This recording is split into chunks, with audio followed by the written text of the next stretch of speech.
Hi everyone, welcome or welcome back to my channel. My name is Prerna Kathuria. We are having a crash course for class 10th and this is the fourth lecture of our crash course in which we are going to complete the electricity. So yeah, अंत तक बने रहें और आओ शुरू करते हैं.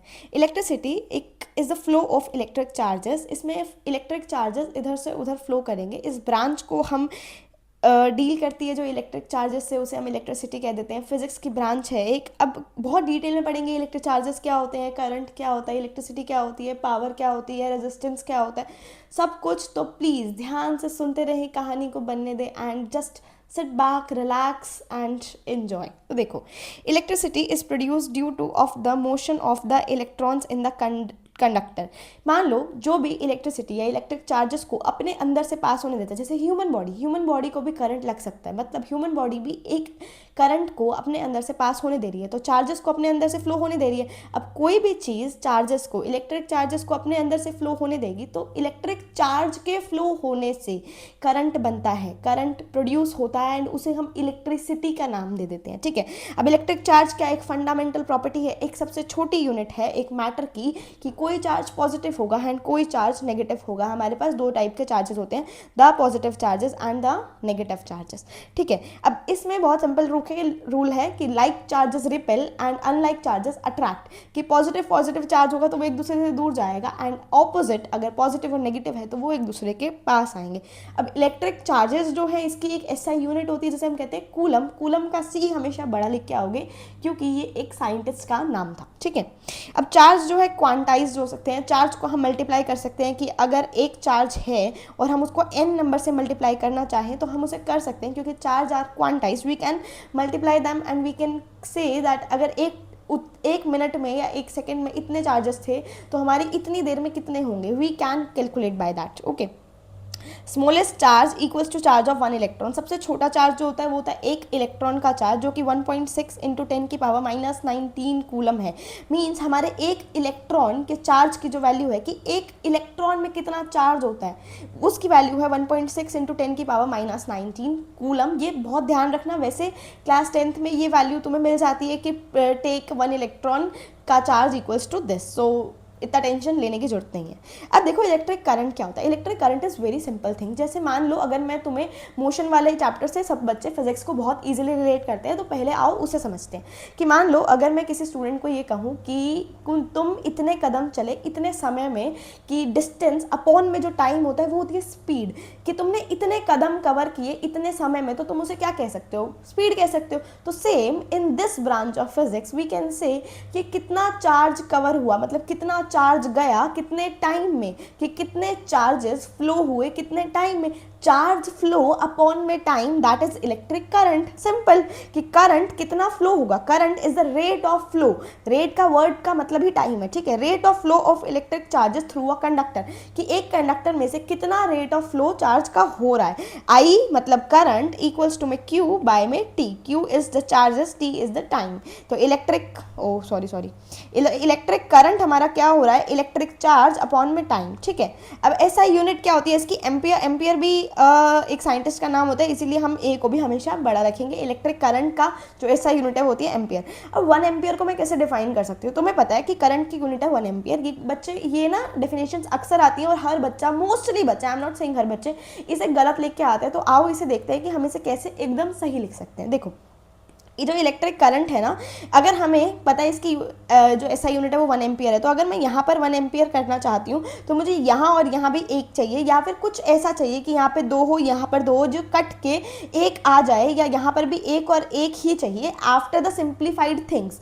तो इसका मतलब 1 एम्पियर करंट जब आ सकता है जब 1 कूलम का चार्ज फ्लो होगा 1 सेकेंड में. Very simple. मैंने तो तुम्हें सिर्फ फॉर्मूला से इस चीज़ को बहुत ईजी लिखना सिखाया है ना. मतलब 1 कूलम का चार्ज अगर फ्लो होगा कंडक्टर में से 1 सेकेंड के अंदर, तो मतलब वो जो करंट फ्लोइंग है वो 1 एम्पियर है. आई डोंट थिंक कि ये इससे इजी कुछ भी हो सकता है. सो या इजी ना. देखो हम आगे बढ़ते हैं। अभी मैंने कुछ क्वेश्चंस इंक्लूड किए हुए हैं, बड़े ही अच्छे क्वेश्चंस हैं, तुम इनको एक बार रीड कर सकते हो। जो तुम्हें आते हैं जस्ट लीव देम, कि आता है ये तो हमें ये इजीली हो जाएगा, लेकिन जो नहीं आ रहा है प्लीज़ अपना हाथ चला के उसे लिखो, उसके सॉल्यूशंस ढूंढो एंड उसे बहुत ज़्यादा प्रैक्टिस करो, ठीक है ना। अब देखो इलेक्ट्रिक सर्किट क्या होता है। एक electric circuit is closed conducting path through which electric current flows. अब देखो इलेक्ट्रिक जो हमारा सर्किट है ना, वो कैसे बनता है, वो हमेशा एक क्लोज्ड बनेगा, कि जहां से शुरू हुए वहीं पे एंड में घूम के आना पड़ेगा। जैसे कहते हैं ना दुनिया गोल है, तो इलेक्ट्रिक सर्किट भी ऐसा एक गोल थिंग है। गोल नहीं कहूँगी, स्क्वायर कह लो, गोल कह लो, कुछ भी कह लो, बट हम जहां से शुरू हुए हमें एक प्रॉपर बंद करना पड़ेगा। चाहे हम वहाँ आए चाहे ना आए, हमने एक सेल लगाया, हम वहाँ से शुरू होकर इस कॉर्नर तक आ गए, पर हमें उसे क्लोज्ड, अगर वो कहीं से भी ओपन हुआ या कहीं से भी उसका की ओपन रह गई, स्विच ओपन, क्या की क्या स्विच अभी बताती हूँ मैं, अगर कुछ भी वहाँ पे करंट का सर्किट एक ओपन रह गया तो करंट उसमें से फ्लो नहीं करेगा, इट कांट, क्योंकि करंट को फ्लो करने के लिए एक पाइपिंग चाहिए, एक सर्किट चाहिए, एक वायरिंग चाहिए, जिसके अंदर से वो फ्लो इजीली कर सके, ठीक है।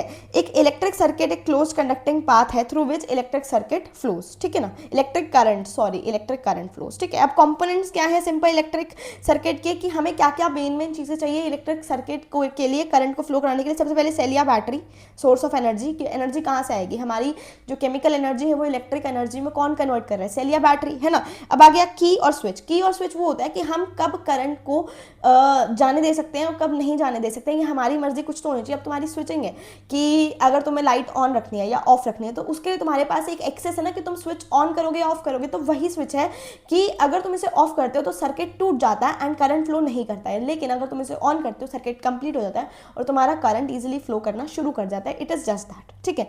कनेक्टिंग वायर्स चाहिए जहां से हमारा जो करंट है वो इजीली उसके अंदर से फ्लो कर पाए, जैसे कि पाइप चाहिए होते हैं पानी के फ्लो करवाने के लिए, ठीक है। अब हमारा लोड चाहिए, कि अब कोई भी चीज करंट आ रहा है तो उस चीज को लोड उठाने के लिए तो कोई चाहिए, कि करंट इतना सारा आ रहा है, अब वो जाए कहाँ, वो काम किस आए, वो एनर्जी जो है वो किसी भी यूज तो आनी चाहिए। तो बल्ब उसे यूज करेगा या रजिस्टर्स यूज करेंगे, रजिस्टर्स और बल्ब, रजिस्टर उस करंट को यूज करता है एंड बेसिकली उसे प्रोसेस करता है अपने अंदर। Same goes for bulb also, कि उस एनर्जी को वो प्रोसेस करते हैं, वो यूज करते हैं, ठीक है। अब आ गया current flows only in close circuit. ये तो मैं ऑलरेडी बता चुकी हूँ और हाईलाइटिंग में भी मैंने इसे ऑलरेडी मेंशन कर दिया है, ताकि तुम्हारी बिल्कुल गलती ना हो, ठीक है। अब आ गया इलेक्ट्रिक पोटेंशियल डिफरेंस। पहले डेफिनेशन सुनो, फिर मैं अपने एक बढ़िया सी स्टोरी लाइन के थ्रू इस चीज को तुम्हें समझाती हूँ। Electric potential difference between two points in a circuit is the work done to move a unit charge from one point to another. Exactly, मान लो अभी कोई स्टूडेंट जो है कोई काम कर रहा है, बेसिकली पढ़ रहा है, तो अभी वो इस लेवल पे अपने मार्क्स के लेवल पे वो यहाँ है, अभी उसे यहाँ पहुंचना है to get good marks and to pass in the exams, और जो भी व्हाटसोएवर द गोल इज, अभी वो यहाँ पर है और अभी उसे यहाँ पहुंचना है। तो इसको एक रास्ता तय करने के लिए, एक सफर के लिए, इस टाइम के लिए there is a work done, जो कि उसको काम करना पड़ेगा। वो काम कितना काम करना पड़ेगा, एक काम तो करना ही पड़ेगा, वर्क डन करना कितना है और उसके लिए उसको मेहनत कितनी लगेगी। वर्क डन और मेहनत लगा के एक पोटेंशियल बनेगा, कि किसी बच्चे का मान लो अगर वही काम उसको करना है, मान लो दो बच्चे, मैं बताती हूँ कि दो बच्चों के अभी 40 नंबर आ रहे हैं, समथिंग अराउंड 100 में से, एंड दोनों को ही टारगेट है कि मुझे 100 मार्क्स पे पहुंचना है एनी हाउ, या 90 पे पहुंचना है। तो 90 के लिए मान लो एक बच्चा क्या कर रहा है, बहुत पूरा दिन रात मेहनत कर रहा है और एक घंटे में 2-3 चैप्टर्स पढ़ रहा है, बहुत ज़्यादा मेहनत कर रहा है। वहीं पे एक बच्चा है जो पढ़ रहा है दिन के 10-11 घंटे और एक घंटे में सिर्फ एक चैप्टर कर पा रहा है। तो दोनों का मेहनत और साथ में वर्क डन दोनों की अलग है, कि कौन कितनी मेहनत कर रहा है और कौन कितना वर्क डन कर रहा है, कौन कितना काम कर पा रहा है, तो दोनों का अलग है, मीन्स दोनों के पोटेंशियल अलग है। तो पोटेंशियल इज कि दो पॉइंट्स के बीच में, दो सर्किट के बीच में, एक सर्किट है, दो वायर, जहां पे मान लो अगर मैं बनाऊं कि ये पॉइंट है वायर का, एक ही है, बीच में सेल वगैरह बैटरी से अटैच है, इन दोनों के बीच में एक फासला है, एक सफर है, वो तय करने के लिए कितना वर्क डन होगा और कितने चार्ज फ्लो करवाने पड़ेंगे, मतलब कितनी मेहनत होगी और कितना हमें काम करना पड़ेगा उस मेहनत के लिए, तो उसे हम कह रहे हैं पोटेंशियल डिफरेंस। की इतना पोटेंशियल का लगाना पड़ेगा यहाँ से यहाँ तक पहुंचने के लिए, इतना पोटेंशियल लगाना पड़ेगा यहाँ से यहाँ तक पहुंचने के लिए। इस पोटेंशियल डिफरेंस का जो साइन होता है, मीन्स जो टर्मिनोलॉजी होती है हमारी, उसका साइन होता है V, और इसकी यूनिट जो SI यूनिट हम कहते हैं वो भी होती है वोल्ट, ठीक है। तो पोटेंशियल डिफरेंस इक्वल्स टू में वर्क डन अपॉन में चार्जेस फ्लो, कि कितना काम होगा और कितने चार्ज फ्लो होंगे। आई डोंट थिंक इससे इजी कोई भी टॉपिक अभी तक तुम्हें लगा होगा, ठीक है। अब 1 वोल्ट को डिफाइन करना है, हमें पता है कि V equals to work done by charge होगा, तो यहाँ 1 चाहिए, तो यहाँ और यहाँ भी 1 होना चाहिए, तभी तो यहाँ 1 आ पाएगा, 1 to 1 कट करके। तो 1 जाउल ऑफ वर्क डन, अगर 1 जाउल ऑफ वर्क डन हो रहा है टू मूव, 1 जाउल का काम करवाना पड़ रहा है हमें 1 कूलम के चार्ज को मूव कराने के लिए, मतलब 1 घंटा हमें पढ़ना पड़ रहा है 2 चैप्टर पढ़ने के लिए। 1 घंटे का समय हम दे रहे हैं, 1 घंटे का काम करना पड़ रहा है 2 चैप्टर पढ़ने के लिए, मतलब 1 जाउल ऑफ वर्क डन करना पड़ रहा है 1 कूलम ऑफ चार्ज को मूव कराने के लिए। तो पोटेंशियल डिफरेंस कितना हुआ, 1 volt. How easy it is, it's just that how you get it, है ना, how the teachers teaches you. So yeah अगर तुम्हें ये पोटेंशियल डिफरेंस में आज के बाद कभी दिक्कत नहीं होगी और अभी तक अगर तुम्हें रट रहे थे, गाइज लाइक इट, जल्दी से जाकर लाइक करो, लाइक माई वीडियो अभी, और कमेंट करो अगर तुम्हें ये पोटेंशियल डिफरेंस आज के बाद कभी दिक्कत नहीं करेगा। तो चलो अब कंटिन्यू करते हैं हमारी चीज़ों को। अब हम आ गए हैं ओम्स लॉ। ओम्स लॉ का बड़ा ही हवा है मार्केट में कि पता नहीं क्या है। ओम्स लॉ आज के बाद कभी दिक्कत नहीं करेगा, आओ देखते हैं। Ohm's law states that constant temperature the current flowing through a conductor is directly proportional to the potential difference applied at its end। Ohm's law का बहुत सिंपल है कि कितना पोटेंशियल डिफरेंस हम अप्लाई करेंगे इक्वल्स टू में कितना current flow होगा। बहुत सिंपल है, देखो कि एक पर्टिकुलर टेम्परेचर पे हम कितना पोटेंशियल डिफरेंस लाएंगे, मतलब कितनी एक वायर में 2 एंड्स के बीच में कितना पोटेंशियल डिफरेंस होगा, मतलब कितनी उसमें हिम्मत होगी एक करंट को सहने के लिए, उतना ही तो करंट हम भेजेंगे। अगर ज़्यादा करंट जाएगा, डोंट यू थिंक कि the wire will blast the potential and the things will not work together. Exactly, तो ये सब डायरेक्टली प्रोपोर्शनल होगा कि कितना पोटेंशियल डिफरेंस होगा कि कितना करंट फ्लो होगा, मतलब कितना तुम काम करोगे और कितने तुम्हारे नंबर आएंगे, या कितने तुम्हारे काम करोगे और तुम्हारे कितना पोटेंशियल है तुम्हारे मार्क्स आने के। Isn't it very easy? तो अब ये डायरेक्टली प्रोपोर्शनल है, V प्रोपोर्शनल टू I, मतलब कितना पोटेंशियल डिफरेंस है और कितना करंट है। जब ये डायरेक्टली प्रोपोर्शनल है, इस प्रोपोर्शन को हटाने के लिए हमारे पास एक आता है हमारा कांस्टेंट, जिसे हम कहते हैं रेजिस्टेंस। V इक्वल्स टू में IR, एक कांस्टेंट टेम्परेचर पे आता है एक resistance, potential difference, current, and this is resistance, ठीक है। अब वी आई ग्राफ आएगा, इससे इजी ग्राफ नहीं है बट हमेशा स्टूडेंट्स गलती करते हैं, तो आओ देखते हैं। देखो वी आई ग्राफ में हम एक साइड वाई एक्सिस पे ले रहे हैं हमारा पोटेंशियल डिफरेंस और एक्स एक्सिस पे ले रहे हैं हम करंट मींस आई। तो अब क्या हो रहा है, जैसे जैसे हमारी पोटेंशियल बढ़ रही है वैसे वैसे हमारा करंट बढ़ रहा है। वेरी सिंपल, जितनी तुम मेहनत करोगे उतना तुम्हारा पोटेंशियल बढ़ रहा है, जितनी तुम मेहनत करोगे उतना तुम्हारा पोटेंशियल बढ़ रहा है कि तुम्हारे मार्क्स आ जाएंगे ना, उतना तुम्हारा पोटेंशियल कम होता जा रहा है, बढ़ता जा रहा है इन द सेंस कि तुम्हारी मेहनत जितनी ज़्यादा करोगे उतने तुम्हारे ज़्यादा चांसेस है अच्छा मार्क्स स्कोर करने के, उतना तुम मेहनत करने के लिए ईजी हो जाओगे, उतना तुम्हें चीज़ें आसान लगेंगी एंड उतना तुम्हारा काम होता जाएगा। सिंपल, तो पोटेंशियल और करंट इज डायरेक्टली प्रोपोर्शनल, और स्ट्रेट लाइन ग्राफ आता है जिसमें जो स्लोप है ये रेजिस्टेंस होता है और ये है straight line. Slope is resistance जो कि स्ट्रेट लाइन आता है, तो ये वी आई जो ग्राफ है वो एक स्ट्रेट लाइन ग्राफ होता है पासिंग थ्रू द ओरिजिन, ये ओरिजिन से स्टार्ट होता है, ठीक है, स्ट्रेट लाइन ग्राफ। तो ये कुछ क्वेश्चंस हैं बड़े ही अच्छे, तो रिमेंबर, ठीक है। अब देखो आगे, अब रेजिस्टेंस है क्या, एक प्रॉपर्टी है कंडक्टर की by virtue of which opposes the flow of current.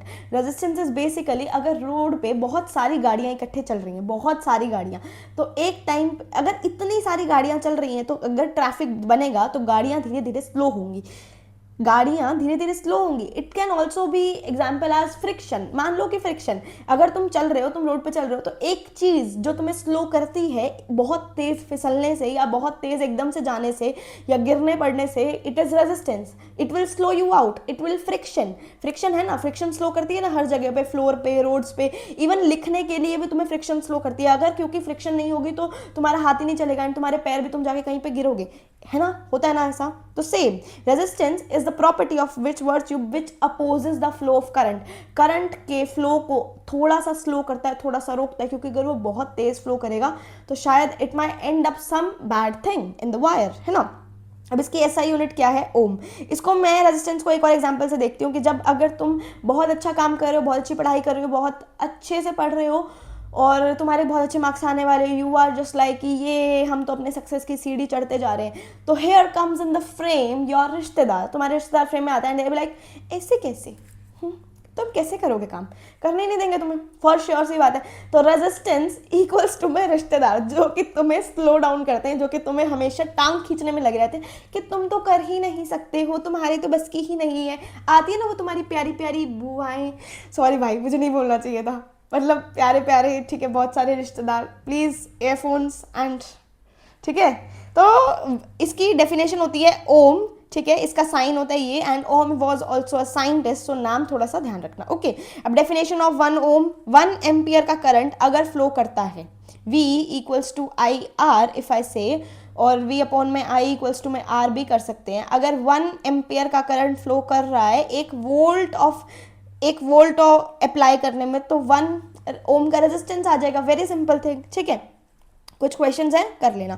अब फैक्टर्स अफेक्टिंग द रेजिस्टेंस, ऐसे कौन से फैक्टर्स हैं जो रेजिस्टेंस पे फर्क डालेंगे, कौन सी चीज़ें हैं जो रेजिस्टेंस को बुलाएंगी, या कौन सी चीज़ें हैं जो हमारे रिश्तेदारों को इनवाइट करती हैं। तो इसके मैं बड़े अच्छे एग्जाम्पल्स देती हूँ, तो ध्यान से सुनते जाना, ठीक है। अब देखो, मान लो इसके थोड़े से ऐसे एग्जाम्पल्स हैं जो कि non related to very much रिश्तेदार हैं। रिश्तेदार वॉज जस्ट अ थिंग कि मैंने तुम्हें याद करने के लिए बताया, रेजिस्टेंस को बहुत ज़्यादा सीरियस मत ले जाना। बाकी ये जो इसके फैक्टर्स हैं, इसके मैं सबके बहुत अच्छे एग्जाम्पल्स दूंगी, बिल्कुल यहाँ फिट हो जाएंगे, ठीक है। अब देखो, resistance of a conductor depends upon resistance of conductor कुछ फैक्टर्स पे डिपेंड करता है, जैसे कि लेंथ और रेजिस्टेंस। मान लो बहुत सिंपल है कि जितनी पतली रोड होगी, बहुत सिंपल है, अगर कभी तुमने गाड़ी चलाई है और अगर नहीं भी चलाई है तो दैट्स ओके, तुम अभी छोटे हो। अगर तुम्हारे पापा वगैरह के साथ, कभी मम्मी के साथ जब तुम बैठे हो, अगर तुम्हारे जो भी ड्राइव कर रहा है, जितनी पतली अगर रोड होती है ना, तो उतनी गाड़ी चलने में दिक्कत होती है। जितनी खुली रोड होगी ना, उतनी गाड़ी चलने में आसानी होती है ना। तो जितनी पतली रोड मतलब उतना ज़्यादा रेजिस्टेंस, जितनी लेंथ बड़ी, जितनी लंबी रोड उतना तुम थकोगे ज़्यादा, वेरी सिंपल। जितनी लंबी रोड, जितनी ज़्यादा लेंथ, उतना मतलब अगर तुम्हें बहुत ज़्यादा ट्रैवल करना पड़ रहा है, एक लॉन्ग लेंथ में ड्राइव करनी पड़ रही है, तो उतना ज़्यादा रेजिस्टेंस मीन्स उतनी ज़्यादा थकावट होगी। अगर मान लो एक और केस लेती हूँ, एक पतली रोड और एक मोटी road, in case of a area, तो पतली रोड पर चलाने में दिक्कत होगी। अगर मोटी रोड लूंगी तो चलाना ईजी होगा, क्योंकि गाड़ी तेज चलेगी। पतली रोड में तुम्हें ध्यान रखना पड़ेगा कि गाड़ी कहीं से इधर उधर से गली से लग ना जाए। लेकिन अगर वहीं पर बिल्कुल हाईवे पे चला रहे हो तुम, बहुत अच्छे ही KMP हाईवे वगैरह पे, जो भी मुझे नाम नहीं पता, ठीक है, अगर बड़े अच्छे रोड पे चला रहे हो तो तुम कैसी ही बहुत अच्छी स्पीड में भगा सकते हो गाड़ी, and it is very easy. मतलब जितना मोटा ज़्यादा एरिया उतना रेजिस्टेंस कम, एंड जितना लंबी लेंथ, जितना लॉन्ग ट्रेवल, उतना ज़्यादा तुम्हारा रेजिस्टेंस। तो यही तो लिखा है, इसमें क्या दिक्कत है। रेजिस्टेंस इक्वल्स टू में लेंथ, रेजिस्टेंस डायरेक्टली प्रोपोर्शनल होगा लेंथ में, मतलब जितनी लंबी लेंथ उतना ज़्यादा रेजिस्टेंस, और रेजिस्टेंस इनवर्सली प्रोपोर्शनल होगा एरिया, यस, जितना ज़्यादा एरिया उतना कम रेजिस्टेंस, एंड जितना कम एरिया उतना ज़्यादा रेजिस्टेंस, समझे। अब देखो नेचर ऑफ मटेरियल, अब बहुत सिंपल है। कंडक्टर और इंसुलेटर को अगर मैं तुम्हें बहुत इजीली समझाना चाहूँ, तो अगर कंडक्टर है मतलब कोई अपने अंदर से करंट को पास होने दे रहा है, अगर कोई करंट को पास होने दे रहा है मतलब वहाँ पे रेजिस्टेंस कम थे। जहाँ पर अगर तुम कभी किसी ऐसे शहर में रह रहे हो या कहीं ऐसी जगह पर रह रहे हो जहाँ पे आसपास तुम्हारे कोई रिश्तेदार नहीं रहते, तो तुम्हें उस शहर में कोई कपड़े पहनने से या कुछ लाइफ में आउटिंग करने से या जो भी मर्जी करने से तुम्हें डर नहीं लगता, because there is no your resistance things out there, है ना। तो मीन्स कंडक्टर्स मतलब रेजिस्टेंस कम है, जहां पर इजीली तुम करंट पास होने दे सकते हो, वहां रेजिस्टेंस कम है। लेकिन इंसुलेटर्स जो अपने अंदर से करंट पास नहीं होने देगा, मतलब अगर तुम्हारे आसपास बहुत सारे रेजिस्टेंस है, तुम्हारे द ओजी रेजिस्टेंस है, तो वहां से अगर हाई रेजिस्टेंस है, बहुत सारे रेजिस्टेंस है आसपास, तो वहां पर करंट पास नहीं हो पाएगा, वहां पे तुम अपनी मर्जी नहीं चला पाओगे, वहां पर करंट नहीं हो पाएगा ना, सिंपल। तो वो है इंसुलेटर, वेरी सिंपल थिंग। अब आ जाता है हमारा temperature, resistance of metal increases with increase in the temperature, very simple कि अगर मेटल्स का टेम्परेचर बहुत ज़्यादा बढ़ेगा तो सारे के सारे करंट, मान लो अगर ट्रैफिक वाला जो हवलदार है वो क्या करे, चारों तरफ से अगर मान लो कि रोड है, ठीक है, जो भी, अगर वो बीच में से हट जाए और वो कहे सबको जाने दो, लाइक एवरीबडी इज अलाउड, यहाँ से भी जान दो, यहाँ से भी जान दो, यहाँ से भी जान दो, यहाँ से जान दो, एक तो एक्सीडेंट्स होंगे, ऊपर से और तगड़ा जाम लगेगा एंड कोई भी कहीं नहीं जा पाएगा। तो वही अगर हर जगह से चीज़ें अलाउ हो जाएंगी, अगर टेम्परेचर बहुत ज़्यादा बढ़ जाएगा एंड अगर चीज़ें ज़्यादा बिगड़ जाएंगी, टेम्परेचर बढ़ जाएगा मेटल्स में, with rise in the temperature resistance rises, तो रेजिस्टेंस बढ़ेगा एंड कोई भी कहीं पे नहीं जा पाएगा and it will lead to so much of conflicts.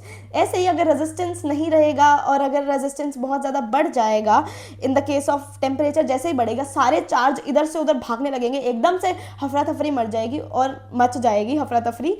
तो वैसे ही रेजिस्टेंस बहुत ज़्यादा बढ़ जाएगा एंड करंट इजीली फ्लो नहीं कर पाएगा।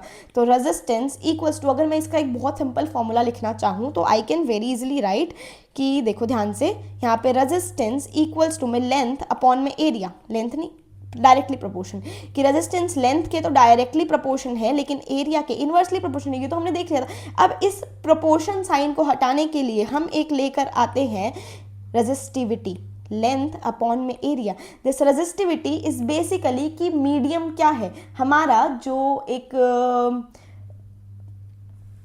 व्हाट वी से मटेरियल है, मान लो कि कोई भी मटेरियल है, इंसुलेटर है, कंडक्टर है, तो उस मीडियम में किस लेवल पे कंडक्ट हो पा रही है इलेक्ट्रिसिटी या किस लेवल पे नहीं हो पा रही है, कितनी हो पा रही है, कितनी नहीं हो पा रही है। इट इज़ जस्ट दैट कि अगर मैं लाइट वाला एग्जांपल लूँ, अभी पीछे हमने लाइट वाला चैप्टर कंप्लीट किया है, कि अगर लाइट वाले में जो हम एक रिफ्रैक्टिव इंडेक्स देख रहे थे, किसी में लाइट बहुत तेज जा पा रही है, किसी में बहुत कम जा पा रही है, वहाँ पे यही रेजिस्टिविटी एक वाला एग्जाम्पल मैं यहाँ पर दूंगी कि रेजिस्टिविटी किसी में करंट बहुत अच्छे से जा पा रहा है, किसी में अच्छे से नहीं जा पा रहा है, तो वही कंडक्टर इंसुलेटर वाला सीन है। तो यहाँ पर रेजिस्टेंस इक्वल टू में रेजिस्टिविटी की किस मटेरियल की क्या रेजिस्टिविटी है उसकी अलग अलग वैल्यूज होती हैं, अपॉन में लेंथ अपॉन में area. It is very simple I feel, ठीक है। और रेजिस्टिविटी किस पर डिपेंड कर रही है, सिर्फ और सिर्फ मटेरियल पर डिपेंड कर रही है। अगर मैं तुम्हें कहूँ कि मान लो एक मटेरियल है जिसकी मैंने लेंथ पहले समथिंग 5 मीटर थी और अब मैंने 10 मीटर कर दी है, और जो एरिया है पहले 10 मीटर था, अब मैंने 20 मीटर कर दिया है, तो क्या इसकी रेजिस्टिविटी कितनी बदलेगी? तो तुम पता क्या करोगे, इसका रेजिस्टेंस लिख के, रेजिस्टिविटी लिख के, लेंथ और एरिया पहले और बाद का चेंज करके ये निकालने बैठ जाओगे। नहीं, मटेरियल थोड़ी चेंज हुआ है, रेजिस्टिविटी कैसे बदलती है? सिर्फ मटेरियल बदलने से। अगर मैं पहले भी किसी आयरन रोड में कंडक्ट करवा रही थी और अभी भी वही आयरन रोड है, मैंने सिर्फ उसको थोड़ा बड़ा कर दिया, उसको चौड़ा कर दिया, तो मटेरियल थोड़ी बदला है, तो रेजिस्टिविटी नहीं बदलेगी। एग्जामिनर घुमाएगा और घुमाता है, तो प्लीज़ यहाँ मत फैल जाना अपनी कि मैम रेजिस्टिविटी तो बदलेगी ना, आपने ही तो बताया था। नहीं बदलेगी, अभी फिर बता रही हूँ, ठीक है। तो पागल मत हो जाना, वहाँ पे फैल मत जाना एग्जाम में, ठीक है, याद रखना ये चीज़ें। अब देखो आगे, अब इसके कुछ इंपॉर्टेंट क्वेश्चंस है जो कि मैंने बड़े अच्छे से दिए हुए हैं, डेरिवेशन वगैरह कर लेना अपने आप। अब देखो रेजिस्टिविटी मैंने यहाँ पर बता दी थी, resistivity is the resistance of a conductor of a unit length area. यहाँ पे तो फॉर्मूला के अकॉर्डिंग लिखी हुई कि होती क्या है रेजिस्टिविटी, मैंने तुम्हें मटेरियल के अकॉर्डिंग बता दी कि रेजिस्टिविटी क्या होती है, ठीक है। एसआई यूनिट क्या होगी? ओम मीटर, ओम मीटर ही होगी, ऑब्वियस सी बात है। लेंथ अपॉन में एरिया, यहाँ से कर लोगे इसको यहाँ ले जाके, तो you can easily found out कि ओम मीटर ही होगी। Depends only on the nature of material, सिर्फ नेचर और मटेरियल पे डिपेंड करेगी, शेप और साइज से बिल्कुल इंडिपेंडेंट होती है। इसे कुछ फर्क नहीं पड़ता कि किस मतलब कंडक्टर की या इंसुलेटर की या क्या शेप है, क्या साइज है, इट डजंट केयर। उसको सिर्फ इतना फर्क पड़ रहा है कि इस मीडियम में कितना अलाउंस है करंट की और इस मीडियम में कितनी अलाउंस नहीं है। ये रिफ्रैक्टिव इंडेक्स वाली बात है, ठीक है, ध्यान रखना। अब देखो रेजिस्टर्स, कॉम्बिनेशन ऑफ रेजिस्टर्स, हमारे में दो कॉम्बिनेशन ऑफ रेजिस्टर्स हैं, एक है हमारा सीरीज और अगला है पैरेलल। तो आओ एक एक करके पढ़ते हैं। सीरीज और पैरेलल को मैं कुछ ऐसा समझाती हूँ, देखो बहुत ईजी है कि मान लो तुम जो है, तुम और तुम्हारा दोस्त हाथ पकड़ के खड़े हो बिल्कुल साइड टू साइड, ठीक है। सीरीज का समझाती हूँ, ध्यान से सुना। हाथ पकड़ के साइड टू साइड खड़े हो और तुम्हारे किसी दुश्मन ने या किसी तुम्हारे क्लासमेट ने जो तुम्हें बिल्कुल पसंद नहीं है, उसने आके तुम दोनों को कुछ बात बोली, तो अब तुम साइड टू साइड खड़े हो, तो जो बात तुमने सुनी वो एकदम साथ में सुनी, मतलब जो उसने बात बोली वो सेम बात उसको भी सुनाई दी, तुम्हें भी सुनाई दी, एक साथ सुनी।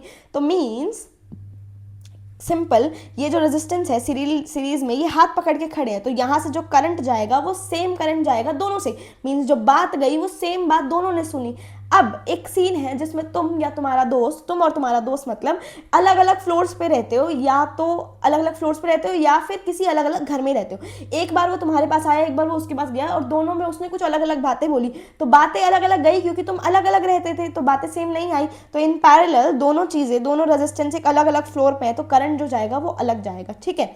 मैं सिर्फ इतना होता है ये, और बच्चे से पता नहीं क्या क्या कंफ्यूज होते हैं। देखो, same current flows through each other, current same flow होगा, और इक्विवेलेंट रेजिस्टेंस मीन्स अगर मैं दोनों को इकट्ठे इक्विवेलेंट करना चाहूँ तो मैं वो दोनों को सिर्फ प्लस कर दूंगी, कि इसको और इसको प्लस करके सिंप्लीफाई कर दूंगी कि अगर यहाँ पे 2 ओम है, यहाँ पे 4 ओम है, तो मेरा पूरा रेजिस्टेंस, इक्विवेलेंट रेजिस्टेंस जो आया 6 आया। इससे ज़्यादा कुछ भी नहीं होने वाला इसमें, ठीक है। टोटल रेजिस्टेंस जो होगा दोनों का इंक्रीज हो जाएगा, दोनों का इकट्ठे रेजिस्टेंस है वो इंक्रीज हो सकता है।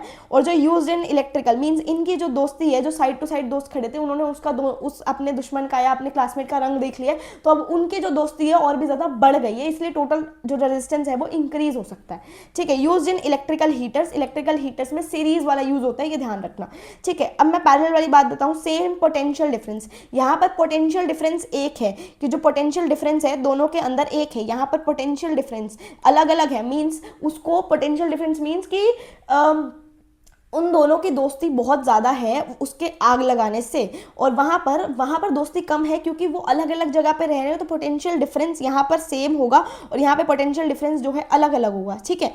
तो अगर वो यहाँ पर दोनों को अलग अलग बातें बोल के आया तो मतलब इनकी दोस्ती टूटने के चांसेस ज़्यादा हैं, तो टोटल रेजिस्टेंस जो है डिक्रीज हो जाएगा। जब इन दोनों की दोस्ती हम बाद में कैलकुलेट करेंगे कि कितनी होगी, तो वो शायद डिक्रीज होगी, शायद नहीं पक्का ही डिक्रीज होगी, क्योंकि हम इनको कैलकुलेट कैसे करते हैं इक्विवेलेंट रेजिस्टेंस को, 1 में आर पैरेलल इक्वल्स टू में 1/R1 प्लस 1/R2, R3 अगर एक और रेजिस्टेंस भी है तो, और आई डोंट थिंक अब इसमें कोई भी गलती होगी, it is as simple as that. और ये यूज़ होता है हाउस होल्ड वायरिंग में, हाउस होल्ड वायरिंग में हम इसको पैरेलल रेजिस्टेंस को यूज़ करते हैं, ठीक है। कुछ क्वेश्चंस हैं, प्लीज़ रिमेंबर, मार्क्स भी साथ में ऐड किए हुए हैं। अब आता है हमारे पास इलेक्ट्रिकल पावर एंड फिर ओह वाओ दैट्स ग्रेट, बहुत ही छोटा सा रह गया है हमारी चीज़ें, ठीक है। क्वेश्चंस मैंने इसमें इंक्लूड किए हैं और कुछ क्वेश्चंस मैं तुम्हें करवा भी दूंगी इसमें, ये 2-4 क्वेश्चंस जो मुझे अच्छे लग रहे होंगे अभी, ओके। तो लेट्स कंटिन्यू। अभी हमारे पास आ गई है पावर करते हैं। इलेक्ट्रिकल पावर क्या होती है? Rate at which electrical energy is consumed, ठीक है। इलेक्ट्रिकल पावर क्या होती है, इसकी डेफिनेशन हमारी एनसीईआरटी ये बोलती है कि पावर वो है जिसके अकॉर्डिंग एनर्जी कंज्यूम हो, कि electrical power is rate of energy consume, energy कितनी कंज्यूम हुई कितने टाइम में, that's power, simple, I guess तो यही होती है, आई फील सो, हाँ यही होती है। इलेक्ट्रिकल एनर्जी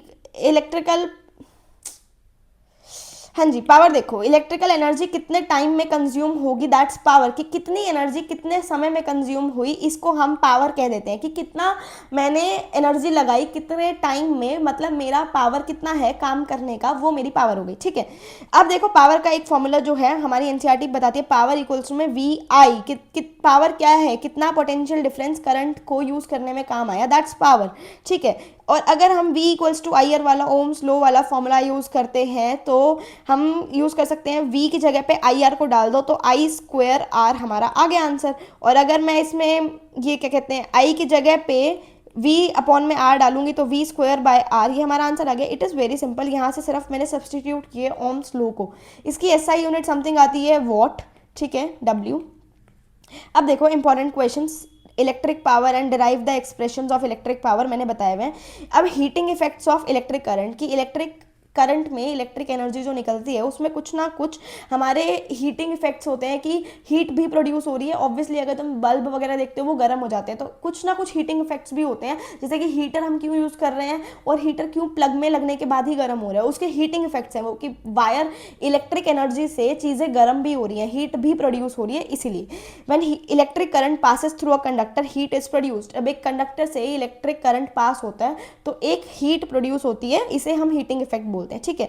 अब इसको कहते हैं joules law of heating. Joules law of heating है कि हीटिंग इफेक्ट क्या है, आई स्क्वायर आर टी, ठीक है। इसका कोई मुझे अभी डेरिवेशन तुम्हें नीड नहीं है जानने की, तो सिंपली इस फॉर्मूले को तो तुम्हें याद करना पड़ेगा। पहली बार कह रही हूँ कि कोई फॉर्मूला याद कर लो, और इस पॉइंट पे तो याद ही होगा, ठीक है। हीटिंग इफेक्ट का फॉर्मूला है I square R T, very simple, heat produced current और रेजिस्टेंस टाइम, ठीक है। अब देखो आगे, अगर एप्लीकेशंस बताऊं तो इसके एप्लीकेशंस क्या है, इलेक्ट्रिक आयरन प्लग लगाओगे, आयरन गर्म होती है तो वहाँ पर भी हीटिंग इफेक्ट यूज़ हो रहा है। इलेक्ट्रिकल हीटर और फ्यूज़, फ्यूज़ क्या होता है, बहुत सिंपल है, अभी बताती हूँ। फ्यूज़ एक ऐसा डिवाइस है जो सर्किट के बीच में लगता है, कि मान लो जो घर की मेन सर्किट वाली एमसीबी में लगता है, कि अगर यहाँ से जो तुम्हारी गवर्नमेंट वाली बिजली आ रही है वो तुम्हारे घरों तक आगे पास हो रही है, तो अगर कुछ करंट ज़्यादा आ गया है या करंट में कोई दिक्कत है, बहुत हाई वोल्टेज आ गई है, कुछ भी मिस हैपनिंग हुई है, तो ये क्या करेगा, ये अपनी कुर्बानी दे देगा पूरे घर के अप्लायंसेस को बचाने के चक्कर में।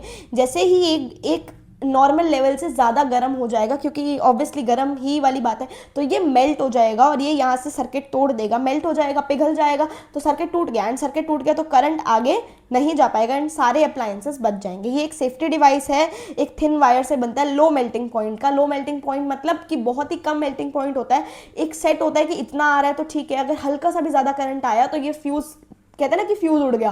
फ्यूज उड़ने का मतलब यही होता है कि वो अपनी कुर्बानी दे देगा, वो खत्म हो जाएगा, वो मर जाएगा, and it will end up saving all the devices, ठीक है। Prevents damage due to overloading, अगर गलती से भी ओवरलोडिंग होती है तो ये हमारे सारे डिवाइसेस को सेव करता है, ठीक है। Yes, we are done with the chapter and these are some most important questions. And अब मैं तुम्हें दिखाती हूँ अपने 10 मोस्ट इंपॉर्टेंट क्वेश्चंस जो कि तुमको मैं अभी सॉल्व करवा रही हूँ, जिससे तुम्हारे मोस्ट इंपॉर्टेंट क्वेश्चंस क्लास में ही कवर हो जाएंगे। एंड या वी आर ऑलमोस्ट क्या very much done with the chapter की थ्योरी। सो अगर तुम्हें पसंद आया है तो राइट #day4 एंड जल्दी से जाकर लाइक करो लाइक। शुरू करते हैं हमारे most important questions of this lecture. तो आओ देखो, इलेक्ट्रिक करंट को डिफाइन कर दो and what is it's SI unit बता दो। देखो, electric current is the rate of flow of charges of electric charge through a conductor. तो वेरी सिंपल, अगर मैं इसको लिखना भी चाहूँ थोड़ा सा आंसर में, तो अगर I इक्वल्स टू में Q अपॉन में T, ये मेरा हो गया इसका फॉर्मूला, ये डेफिनेशन में लिख दी। एंड SI यूनिट होगी इसकी एम्पियर, ठीक है। अब देखो, पोटेंशियल डिफरेंस को कर दो डिफाइन और स्टेट 1 वोल्ट क्या होता है। Potential difference is between 2 points in the work done कितना होगा to move a unit charge, unit मतलब एक चार्ज को, एक कूलम चार्ज को मूव करवाने के लिए from 1 point two the other, ठीक है। अब देखो, अगर मैं मूव करवाना भी चाहूँगी तो मेरा इसका पोटेंशियल डिफरेंस क्या होता है। पोटेंशियल डिफरेंस होगा वर्क डन अपॉन में चार्ज कितना मूव हुआ है, ये मेरा इसका फॉर्मूला हो गया। अब 1 वोल्ट क्या होता है, जब 1 जूल काम होगा और 1 यूनिट कूलम को मूव करवाने के लिए, तो that's what 1 volt equals to में 1 कूलम, नहीं sorry 1 joule of work done upon में 1 कूलम। सिंपल है ना। I guess this seems very easy. Ohm's law को स्टेट कर दो और वी आई ग्राफ बता दो। ओम्स लॉ क्या होता है, कांस्टेंट टेम्परेचर पे करंट जब डायरेक्टली प्रोपोर्शन हो पोटेंशियल डिफरेंस के, दैट्स वी इक्वल्स टू में आई आर, मतलब वी आई को करके प्रोपोर्शन वी इक्वल्स टू में आई आर। और इसका अगर हम स्ट्रेट लाइन ग्राफ बना दे तो वो कुछ ऐसा बन जाता है कि वी यहाँ पर जा रहा है एंड आई यहाँ पर जा रहा है, और ये हो गया हमारा स्लोप, दैट्स आर, ठीक है ना। Straight line graph passing through the origin इसमें बनता है हमारा, ठीक है। और देखो, how much charges flow through a conductor in 2 minutes if the current is 0.5 ampere and calculate the number of electrons. हमें इलेक्ट्रॉन्स बताने हैं इसमें, अगर हमारा टाइम ये है तो देखो आई आ गया है, टाइम आ गया है, तो हमें सिर्फ क्या बताना है, पहले तो हमें करंट, अगर अच्छा करंट आ गया, चार्ज कितना फ्लो करेगा पहले निकालो। आई इक्वल्स टू में Q अपॉन में T, आई हमें दिया हुआ 0.5 एम्पियर, चार्जेस हमें निकालने हैं कि कितना चार्ज फ्लो करेगा, है ना। तो अपॉन में T 120 सेकेंड्स, ठीक है। ये 10 किया, ये यहाँ से किया, तो Q अगर मुझे कैलकुलेट करना है तो 5 12 जा, Q आ गया मेरा 60 कूलम, ठीक है। 60 कूलम मेरा Q आ गया है। अब नंबर ऑफ इलेक्ट्रॉन्स कि इसमें कितने इलेक्ट्रॉन्स हैं, तो इलेक्ट्रॉन्स अगर मुझे फाइंड करने हैं तो 1 इलेक्ट्रॉन में, एक इलेक्ट्रॉन में कितना चार्ज होता है, याद करो मैंने बताया था 1.6 इंटू में 10 की पावर -19 कूलम एक इलेक्ट्रॉन में होता है। अब हमारे पास 60 कूलम है, तो यहाँ पर कितना होगा ये तुम्हारा होमवर्क है निकालना।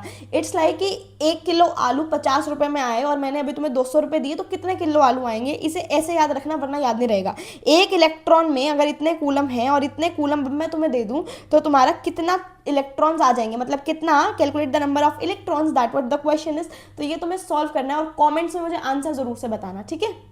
अब देखो, let's move on to the next question, question number 5। Calculate the resistance of a conductor that's 2 ampere. 2 ampere मेरा वो है करंट, 2 एम्पियर, ठीक है। Wait, let me just write it again, कितना गंदा लिखा गया। अब एक रेजिस्टेंस ऑफ कंडक्टर 2 एम्पियर, अब अगर करंट फ्लो कर रहा है, V जो है 12 वोल्ट है, पोटेंशियल डिफरेंस अप्लाई कर रहे हैं हम। ओके, वेरी सिंपल, रेजिस्टेंस निकालना है ना, तो V इक्वल्स टू में आई आर, ओम्स लॉ लगा दोगे, ओम्स लॉ लगाओगे V इक्वल्स टू में आई आर, तो ये लिखो और अपॉन में I कर दो, R आ गया, I क्या है हमारा 2 एम्पियर है, तो रेजिस्टेंस आ गया हमारा 6 ओम, सिंपल, ठीक है।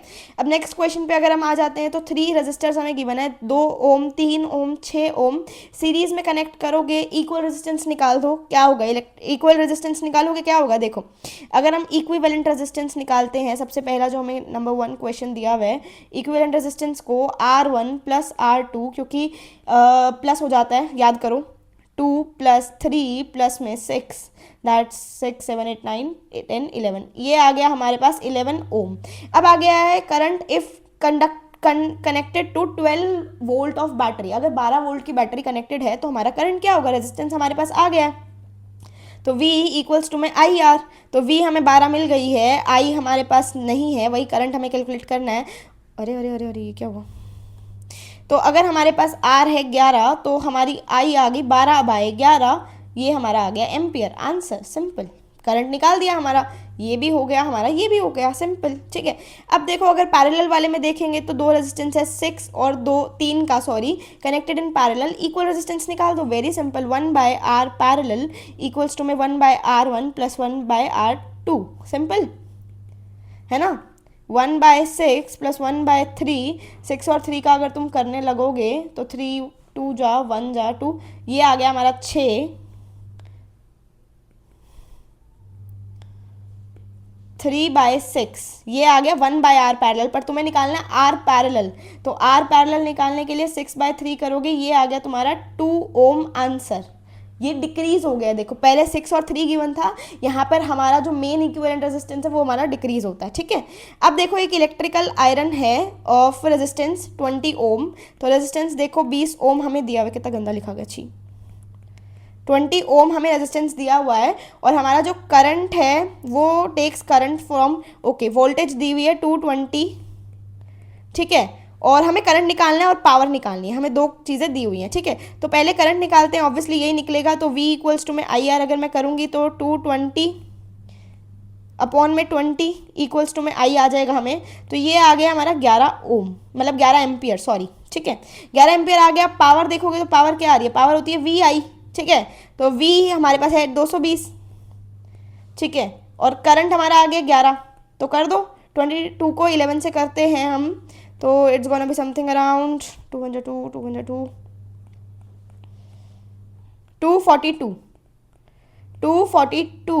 वॉट। ठीक है ना, नहीं ज़ीरो भी आएगा साथ में, सॉरी, क्योंकि लास्ट वाला ज़ीरो वी फॉरगेट, तुम मत भूल के आना गाइस, मुझे तो याद आ गया है। ओके, ये हमारी आ गई पावर। अब देखो आगे एक 100 वोल्ट का अगर बल्ब कनेक्ट करते हैं, 100 वोल्ट मीन्स पावर दी हुई है, 5 घंटे यूज़ होता है 30 दिन के लिए, तो एनर्जी कंज्यूम क्या होगी हमारी, हमें वो बतानी है। ठीक है, अब टाइम तो हम निकाल देंगे कि 5 घंटे यूज़ हो रहा है 30 घंटे के लिए, 5 घंटे यूज़ हो रहा है हर रोज़ 30 दिन तक के लिए, तो 150 घंटे वो हुआ है यूज़। ठीक है, अब 150 घंटे अगर वो यूज़ हो रहा है तो हमारे एनर्जी जो आएगी वो आ गई पावर इनटू में टाइम, है ना, एनर्जी तो ये आ गई पावर इनटू में टाइम, तो पावर हमें दी हुई है 100 वोल्ट, इनटू में टाइम आ गया 150 घंटे, तो ये आ गया समथिंग दिस, एनर्जी आ गई हमारी जाउल में। ये वोट में भी लिख सकते हैं हम इसे, पावर वाली बात है। ठीक है, पावर ही है, मतलब जाउल में लिखो वोट में लिखो, it is one and the same thing for energy वाली चीज़, एनर्जी और पावर वाली बात में। ठीक है, अब अगर मेरे को वोट से किलो वोट में कन्वर्ट करना है, जो कि इसमें दिया भी हुआ है, तो ये अगर वोट में किलो वोट में कन्वर्ट करना है इज़ वेरी इजी, कि 1 वोट कितना, या 1 किलो वोट जो है कितने वोट होता है, 1000 वोट होता है। तो अगर हमें 15,000 वोट दिया हुआ है करने में, तो 15,000 वोट को कन्वर्ट करना है किलो वोट में, तो ये आ गया सिंपल 15 किलो वोट, हमारा आंसर आ गया 15 किलो वोट, है ना, इजी। अब देखो नेक्स्ट क्वेश्चन पे अगर हम आते हैं, derive the expression for heat produce in resistant. जो हीट प्रोड्यूस वाला मैंने तुम्हें बताया था कि, तो मैं उसमें अब सोच रही हूँ कि एक क्वेश्चन मैंने इंक्लूड कर दिया है जिसमें मैं तुम्हें इसका वो करवा देती हूँ डेरिवेशन, सो दैट अगर एग्जाम में आ भी जाता है तो तुम्हें थोड़ा सा ध्यान रहे, क्योंकि क्वेश्चन थोड़ा सा डेरिवेशन वाला भी समटाइम्स आ जाता है एग्जाम में। Expression of heat produce in resistance, तो देखो ये कहाँ से आता है, सबसे पहले अगर तुम्हें ध्यान है पावर जो होती है वो VI होती है। ठीक है, पावर अगर VI है, और अगर मैं कहती हूँ कि जो तुम्हारी एनर्जी है वो होती है पावर बाय में टाइम, एनर्जी नहीं सॉरी, पावर जो होती है वो होती है एनर्जी बाय में टाइम, और पावर ही होती है VI।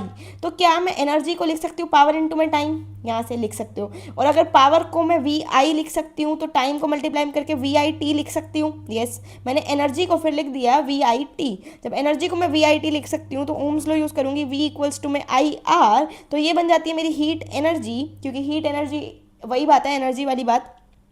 तो यहाँ पर मैं V को IR से सिचुएट करके I²RT, सिंपल, समझ रहे हो, I²RT, ये आ गया मेरा हीटिंग इफेक्ट्स। ठीक है, और ये हो गया हमारा the joules law of heating, क्योंकि हीट इज ऑल्सो एनर्जी, तो एनर्जी वाले फॉर्म में हम इसे कर सकते हैं। ठीक है, अब डोमेस्टिक सर्किट्स को कनेक्टेड इन पैरेलल क्यों करते हैं हम, देखो each appliance get same voltage. हमारे पैरेलल में अगर तुम्हें पता हो, पैरेलल में जब रेजिस्टेंस कनेक्ट होते हैं तो उसमें जो वोल्टेज है वो सेम होती है, कि मीन्स फ्लोर जो है वो एक ही जाएगा, एक ही फ्लोर से जाएंगी, बेशक करंट अलग जाएगा, और अगर मैं तुम्हें इसमें एक बोर्ड का हैक बताऊं तो जितना मेरा छोटा रेजिस्टेंस होगा उसमें उतना ज़्यादा करंट जाएगा और जितना मेरा बड़ा रेजिस्टेंस होगा उसमें उतना कम करंट जाएगा।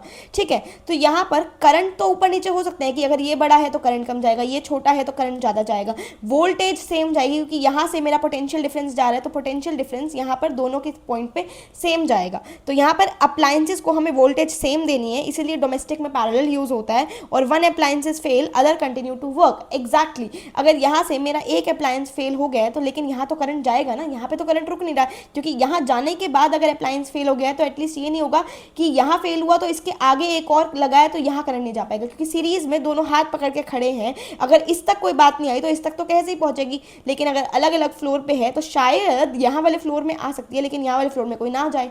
तो if one appliance fails other at least continues to work और हमारे घरों की कोई भी चीजें रुक ना जाए। ठीक है, इंडिपेंडेंट ऑपरेशन पॉसिबल होता है क्योंकि अगर रेजिस्टेंस सीरीज में होंगे तो सब हाथ पकड़ के चल रहे हैं, सब एक दूसरे के भरोसे चल रहे हैं, डिपेंड है एक दूसरे पे। इंडिपेंडेंट पैरेलल वाले को हम बोल देते हैं कि सब अलग अलग रह रहे हैं, सब शांति से सुख शांति से रह रहे हैं। ठीक है, two resistance have slopes VI graph which has greater resistance. ठीक है, देखो अगर दो रेजिस्टर्स हैं स्लोप का जिसमें VI ग्राफ है, किसका रेजिस्टेंस ज़्यादा बड़ा होगा? जिसका स्लोप ज़्यादा उसका रेजिस्टेंस बड़ा। Very simple thing. अगर इसमें आगे क्या आंसर लिखा हुआ नहीं, देखो दो रेजिस्टर्स अगर हैं तो उसमें स्लोप किसका बड़ा होगा? बहुत सिंपल है, जिसका ज़्यादा स्लोप होगा ना उसका रेजिस्टेंस बड़ा होगा, क्योंकि जिसमें तुम ज़्यादा बैठ के देखो ऊपर से, मतलब बैठ के मतलब सोच के इमेजिन करके बैठ के देखो कि जिसमें तुम ज़्यादा तेज़ फिसल सकते हो, जिसमें जो स्लीपीनेस है, जो स्लोपीनेस है वो ज़्यादा तेज़ है, वहाँ पर रेजिस्टेंस बड़ा है। और जिसमें स्लोपीनेस कम है कि काइंड ऑफ लाइक दिस, तो उसमें मतलब जो तुम्हारा रेजिस्टेंस है वो छोटा है। ठीक है, पर शर्त ये यहाँ पर V होना चाहिए और यहाँ पे I होना चाहिए। अगर मैं ये ऑपोजिट कर दूँ तो ये आंसर जो मैंने बोले हैं ये भी सब कुछ वाइस वर्सा हो जाएगा। ठीक है, आई गेस इतना तुम इजीली समझ पा रहे होगे। Now next question number 13। इसमें देखो क्या होता है, दो बल्ब दे रखे हैं, एक की पावर है 100 वोट, दूसरे की पावर है 60 वोट। अगर हम एक एक करके पावर वाले को उठाएंगे और ये पैरेलल में कनेक्टेड है दोनों के दोनों with the power supply, means with the voltage supply जो है वो 220 वोल्ट है, जो कि नॉर्मली हमारे डोमेस्टिक घरों में होती है। ठीक है, अब करंट निकालना है कि दोनों में एक एक करके क्या करंट जा रहा है और टोटल करंट क्या है हमें वो भी निकालना है। सबसे पहले एक छोटा सा मॉडल बना लो कि हमारा करंट रेजिस्टेंस वगैरह ये कैसे दे रखे हैं। तो देखो बहुत सिंपल है, हमारे 100 वॉट का बल्ब यहाँ पे है, यहाँ पे 60 वॉट का बल्ब है और यहाँ पे जो हमारी वोल्टेज सप्लाई है वो है 220 वोल्ट। अब पावर का फॉर्मूला हमारा क्या होता है? अगर मैं देखूँ पावर होती है VI। ठीक है, P = VI। अब अगर मैं पहले वाले की ना निकालूँ फॉर 100 वॉट सॉरी, ठीक है, तो पावर जो आ गई V कितना है? 220 आया, 220, और I हमें निकालना है तो पावर है 100 अपॉन में 220 इक्वल्स टू में I। तो ये यहाँ से अगर कटता है तो समथिंग अराउंड 0.45 एम्पियर आता है। ठीक है, अब देखो फॉर नेक्स्ट जो हमारा है फॉर हमारा 60 वॉट, तो यहाँ पर आ रही है हमारी 60 जो है पावर है, 220 हमारा वोल्टेज है और करंट हमें निकालना है। तो 60 अपॉन में 220 it's gonna be something around 0.72 ampere. ठीक है, ये हमारा करंट है। I1 आ गया है, I2 आ गया है, तो अगर इन दोनों को मैं प्लस कर लूँगी तो ये मेरा टोटल आ जाएगा। एंड टोटल तुम मतलब आराम से इजीली निकाल सकते हो। 0.45 प्लस में 0.72, you can easily calculate the answer की टोटल करंट क्या आने वाला है हमारा। ठीक है, अब देखो resistance of wire on what factors resistance of wire conductor depend, किस किस फैक्टर पे रेजिस्टेंस डिपेंड करता है। हमें पता है रेजिस्टेंस का जो फॉर्मूला होता है रेजिस्टिविटी इक्वल्स इनटू में लेंथ अपॉन में एरिया, ये हमारा फॉर्मूला होता है। तो रेजिस्टेंस डिपेंड किस पे कर रहा है? रेजिस्टिविटी मतलब मटेरियल पे, फिर लेंथ पे डिपेंड कर रहा है डायरेक्टली और इनवर्सली डिपेंड कर रहा है एरिया पे। तो लेंथ पे डायरेक्टली डिपेंड कर रहा है, एरिया पे इनवर्सली डिपेंड कर रहा है, नेचर ऑफ मटेरियल पे, रेजिस्टिविटी पे और टेम्परेचर पे भी डिपेंड करता है। अगर टेम्परेचर मैं बढ़ा दूंगी तो तुम्हें पता है कि चार्जेस एकदम से हड़बड़ी से भागने लग जाएंगे एंड उस वजह से हमारा जो है रेजिस्टेंस एकदम से बढ़ जाएगा एंड चार्जेस इजीली फ्लो नहीं कर पाएंगे। ठीक है, अब the one and the last question of this entire lecture and in the entire chapter, देखो जो वायर है उसकी रेजिस्टेंस है 10 ओम और जो कनेक्टेड है वो बैटरी से, उसकी वोल्टेज है ये। ठीक है जी, देखो रेजिस्टेंस है हमारी 10 ओम और हमारी जो वोल्टेज है वो है हमारी 6 वोल्ट। करंट निकालना है तो V = में IR कर दूंगी मैं 6 वोल्ट अपॉन में 10, जो हमारा करंट आ जाएगा मीन 0.6 एम्पियर। ठीक है, इजी करंट निकाल दिया, वेरी इजी। अब निकालो पावर कैसे निकालोगे? पावर जो आती है VI आती है, तो V क्या है? 6 वोल्ट। ठीक है, करंट क्या है 0.6। तो ये अगर तुम इजीली कर पा रहे हो तो 6 6 जा 36, बेसिकली 3.6 हमारी वोट, ये हमारी आ गई पावर। डन। अब last, heat produce in 5 minutes, 5 minute में हीट क्या प्रोड्यूस हो रही है, तो इलेक्ट्रिकल एनर्जी याद करो क्या होती है हमारी, मतलब सॉरी हीट एनर्जी वाला जो फॉर्मूला है जाउल्स लॉ ऑफ हीटिंग का, I²RT, है ना। इसे अभी ऊपर मैंने डेराइव भी करवाया है कुछ क्वेश्चंस पहले। I² मीन्स कि 0.6 का स्क्वायर अगर मैं करूँगी वो, और R हमारा क्या है 10 ओम, ठीक है, बहुत बढ़िया। और जो टाइम है वो हमारा 5 मिनट दिया, तो इसे प्लीज़ सेकेंड्स में कन्वर्ट कर लो। 5 मिनट को 60 से अगर मैं करूँगी, 6 5 जा 300, नहीं सॉरी 6 5 था, हाँ 300 सेकेंड्स, आई वॉज राइट। तो यहाँ पर 300 करोगे मल्टीप्लाई में, तो 0.6 इंटू में, मैं इसे पर्सनली ओपन करके पसंद करती हूँ बिकॉज ऐसे कन्फ्यूज़न नहीं होती and it will ultimately lets to very easy, ठीक है।